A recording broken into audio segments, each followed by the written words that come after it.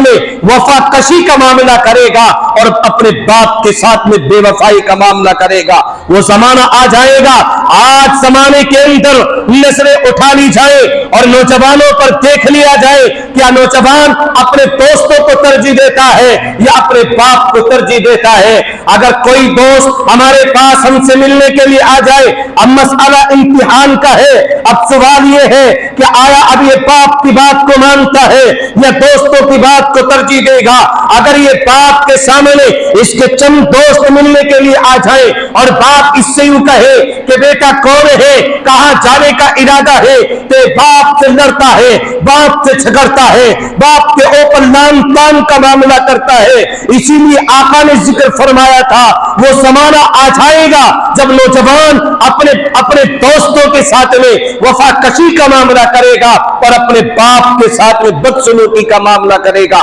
آج معاشرے کے اندر دیکھ لیا جائے، آج گھروں میں جھانک لیا جائے اور اپنے گریبان کے اندر جھانک لیا جائے کیا میر آپ اپنے باپ کے ساتھ میں کس طریقے کی اور کتنی بدتمیزیاں کرتے ہیں، اپنے باپ کو نہ جانے کیسی کیسی کلمات سے نوازتے ہیں. اور اس پر بس نہیں ہوتا بلکہ بہت سے نوجوان تو اس طریقے کے ہیں کہ وہ اپنے باپ کے ساتھ میں مار پیٹ کا معاملہ کرتے ہیں. بہت سے نوجوان تو ایسے ہیں کہ ان کو گالی گلوچ کرتے ہیں. بہت سے نوجوان نوجوان تو ایسے ہیں جو اپنی ماں کو مارتے ہیں۔ اس لیے یاد رکھو میرے بھائیوں، اگر جنت میں جانا چاہتے ہو تو اتنا سستا سودا نہیں ہوگا۔ جہاں پر رب ذوالجلال نے کہا وَقَضَىٰ رَبُّكَ أَلَّا تَعْبُدُوا إِلَّا إِيَّاهُ، جہاں رب ذوالجلال نے کہا میری اطاعت کرو، میری فرمانبرداری کرو، وہی رب ذوالجلال نے کہا وَبِالْوَالِدَيْنِ إِحْسَانًا، اپنے والدین کے ساتھ حسن سلوکی کا معاملہ کرو۔ زیادہ تفصیل کے اندر نہیں جاؤں گا، اس لیے مختصراً ذکر کر دیتا ہوں۔ صحابی رسول ہیں، حالانکہ صحابی رسول کیسے؟ جو اللہ رب العزت نے